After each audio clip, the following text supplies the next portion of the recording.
Genesis chapter 1 verse 31. And God saw everything that he had made, and behold, it was very good. And the evening and the morning were the sixth day. There's a reasonably widespread view in the scientific world that the universe is fine-tuned for life.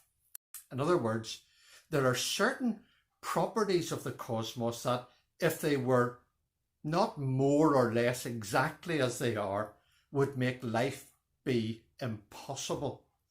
Not everyone agrees with this, of course.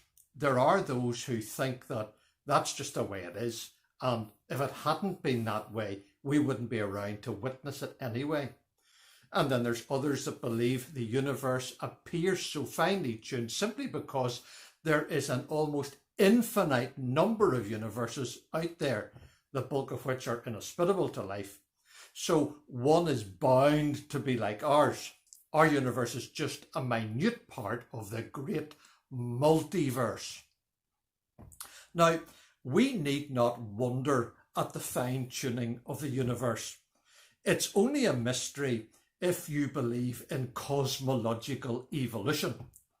When I read in this verse God's assessment of his creation, that it was very good, verse 31, I see a fine-tuned universe, one that was made for man to live in fellowship with his God, a universe working in unison with its complexity manifested in beauty and humanity living in harmony with their God. At this point, sin had not entered. All was in concord. There was no discordant note in either heaven or earth. All was, as it says here, very good. I want you to think about the phrase, everything that he had made in this verse. God is eternal, and he is so described in Deuteronomy chapter 33 as the eternal God. Isaiah tells us that he is the high and lofty one that inhabiteth eternity, chapter 57. The only occurrence of the word eternity in all of Scripture, in the King James Version. He is the I am that I am, Exodus chapter 2. The self-existing, ever-existing one. He is overall God blessed forever, Romans chapter 9. Everything else has been created. In his gospel, John tells us that all things were made by him, and without him was not anything made that was made.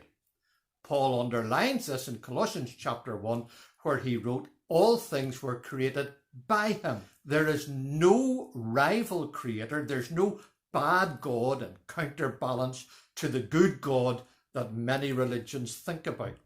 Isaiah wrote of the Lord, I am God and there is none else. Isaiah 45, a theme that's repeated 10 times in the Old Testament and repeated in the New. The King eternal, the only God. 1 Timothy chapter 1 in the Revised Version. And so God is the source of all created things. Now that brings me to this point. Paul also tells us in the verse that we've just quoted from Colossians that all things were created for him.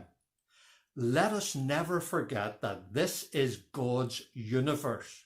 Man lives like it is his, and perhaps sometimes we live as if it is ours. Yet the earth is the Lord's and the fullness thereof, the world and they that dwell therein. Psalm 24. We ought to live in the world as God's stewards of it.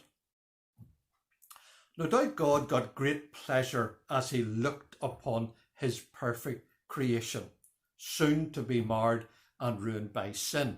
We'll think a little about the pleasure tomorrow as we consider the seventh day of creation.